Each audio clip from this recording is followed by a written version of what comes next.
విమాన ప్రమాదాల్లో కీలకంగా బ్లాక్ బాక్స్. ఏదైనా ఘటన జరిగితే బ్లాక్ బాక్స్ పాత్ర ఏంటి? నమస్తే, వెల్కమ్ టు ఆంధ్రప్రభ. నేను విద్య.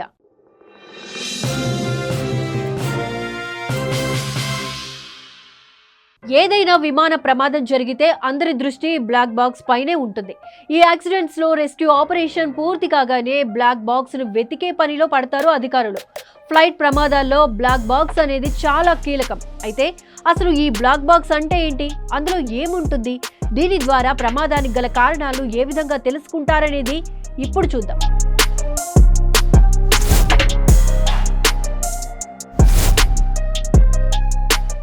అహ్మదాబాద్ లో బోయింగ్ ఫ్లైట్ ప్రమాదానికి గురి కావడంతో 241 మంది ప్రాణాలు కోల్పోయారు. అయితే ఈ విమాన ప్రమాదానికి గల కారణాలపై దర్యాప్తు అధికారులు చర్యలు చేపట్టారు. అయితే ఈ విషయం తెలియాలంటే బ్లాక్ బాక్స్ చాలా కీలకం. ఈ బ్లాక్ బాక్స్ లోని డేటాను విశ్లేషిస్తే అసలు ఈ ప్రమాదానికి గల కారణాలు ఏంటన్నది తెలుస్తుంది. బ్లాక్ బాక్స్ ఫ్లైట్ లో జరిగే ప్రతి విషయాన్ని ఇది రికార్డ్ చేసుకుంటుంది. కేవలం కాక్పిట్ లోని సంభాషణలే కాకుండా రేడియో, ట్రాఫిక్ సిబ్బందితో జరిపే చర్చలు, ఫ్లైట్ల అనౌన్స్మెంట్లను రికార్డ్ చేస్తుంది. అంతేకాదు, పైలట్లు ప్రైవేటుగా జరిపే సంభాషణలను సైతం ఇది రికార్డు చేస్తుంది. ఒక్క మాటలో చెప్పాలంటే విమానం బయలుదేరినప్పటి నుంచి ల్యాండ్ అయ్యే వరకు ప్రతిదీ ఇందులో రికార్డ్ అవుతుంది. పేరుకే బ్లాక్ బాక్స్, కానీ ఇది బ్రైట్ ఆరెంజ్ కలర్ లో ఉంటుంది. ఇది ఎలాంటి ప్రమాదాన్ని అయినా, ఆఖరికి పేలుడు వంటి ఘటనలు సంభవించినప్పటికీ తట్టుకునేలా రూపుదిద్దుకున్న క్రాష్ రెసిస్టెంట్ డివైస్. ఇక ప్రతి కమర్షియల్ ఫ్లైట్ లో 2 బ్లాక్ బాక్సులు ఉంటాయి. మొదటిది ఫ్లైట్ డేటా రికార్డర్. ఇది విమానం వేగం, ఎత్తు, ఇంజన్ పనితీరుతో పాటు నియంత్రణ ఉపరితలాల కదలికలు వంటి టెక్నికల్ డేటాను కూడా రికార్డ్ చేస్తుంది. రెండోది కాక్పిట్ వాయిస్ రికార్డర్. ఇది కాక్పిట్ లో పైలట్ల సంభాషణలు, ఎయిర్ ట్రాఫిక్ కంట్రోల్ తో కమ్యూనికేషన్లు, అలాగే ఫ్లైట్ లోని ఇతర సౌండ్స్ ను రికార్డ్ చేస్తుంది. ఈ 2 రికార్డర్లోని డేటాను విశ్లేషించి ప్రమాదానికి ముందు ఆ ఫ్లైట్ లో ఏం జరిగిందో, పైలట్లు ఏం మాట్లాడారో, ఏ సిస్టమ్స్ ఎలా పనిచేశాయన్న విషయాలను విచారణ అధికారులు తెలుసుకుంటారు. మొత్తంగా ఈ బ్లాక్ బాక్స్ ప్రమాదానికి దారితీసిన ఖచ్చితమైన కారణాన్ని గుర్తిస్తుంది. దీని ద్వారా భవిష్యత్తులో ఇటువంటి ప్రమాదాలు జరగకుండా నివారించేందుకు అవకాశం ఉంటుంది. అందుకే బ్లాక్ బాక్స్ ను విమాన ప్రమాదాల్లో కారణాలను గుర్తించేందుకు కీలకంగా భావిస్తారు.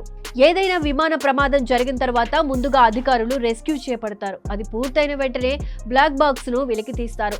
అది దొరికిన తర్వాత DGCA లేదా విమాన ప్రమాదాల దర్యాప్తు సంస్థ AAIB ల్యాబ్ కు పంపుతారు. అక్కడ మెమరీ డేటాను డీకోడ్ చేయడంతో పాటు ఆడియో డేటాను బయటకు తీస్తారు. అలాగే రాడార్, ATC ల్యాగ్స్ తో అనుసంధానిస్తారు. కాగా ఈ మొత్తం ప్రాసెస్ పూర్తి కావడానికి ఎక్కువగా వారం రోజుల సమయం పట్టే అవకాశం అయితే ఉంటుంది. ఇక ఈ బ్లాక్ బాక్స్ ను ఫ్లైట్ల వెనుక భాగంలో అమరుస్తారు. దీనికి ఓ రీజన్ ఉంది.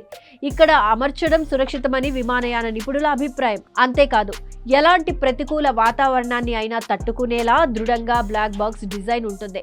రాడార్ సిగ్నల్స్ అందకపోయినప్పటికీ బ్లాక్ బాక్స్ మాత్రం నిరంతరంగా పనిచేస్తూనే ఉంటుంది.